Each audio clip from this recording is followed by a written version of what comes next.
Hi, my name is Jared, and today I will be showing you how to change your oil in a 2013 Chevrolet Equinox. Most models are similar to this, so if you want to follow along, it may be very similar for you. So you want to start off by jacking your car up and making sure it's secure either by jack stands or ramp. Slide the oil pan under, and once you get your vehicle secure, you want to find the drain bolt.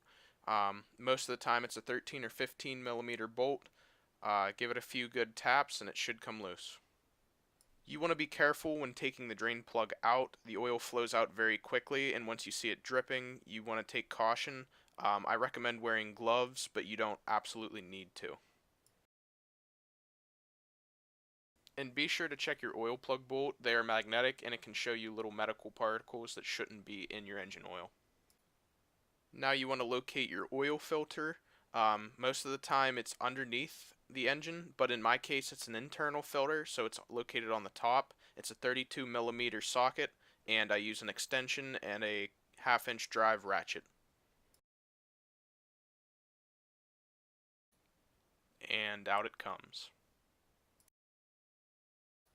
So after getting the oil filter out, I always like to examine the oil filter, check for any metal flaking or particles that shouldn't be in there. And when you buy a new filter, they provide an O-ring. Always replace this O-ring because you don't want any oil leaks. So while you wait for the oil to drain, the longer it drains the better. You can check your fluids. I always recommend adding some windshield washer fluid, checking your coolant, your brake fluid while you're in there, just to pass some time and also to make sure your vehicle is good to go. After you check all your coolants, you always want to add some oil to the O-ring of the filter housing. It actually helps the surfaces mate and seal better. And also make sure to clean the area around where the drain bolt goes on the oil pan. I use my finger because I found that paper towel leave particles that can actually cause it to leak. And make sure you oil the seal on the bottom of the drain bolt. After the drain bolt's in, you can let the vehicle back down on the ground to allow easier filling. Make sure to check your manual to see how much oil your vehicle actually takes. You want to avoid overfilling.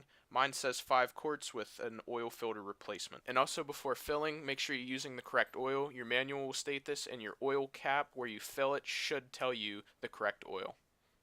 Make sure everything's put back, including your cap and other hoses you might have taken off.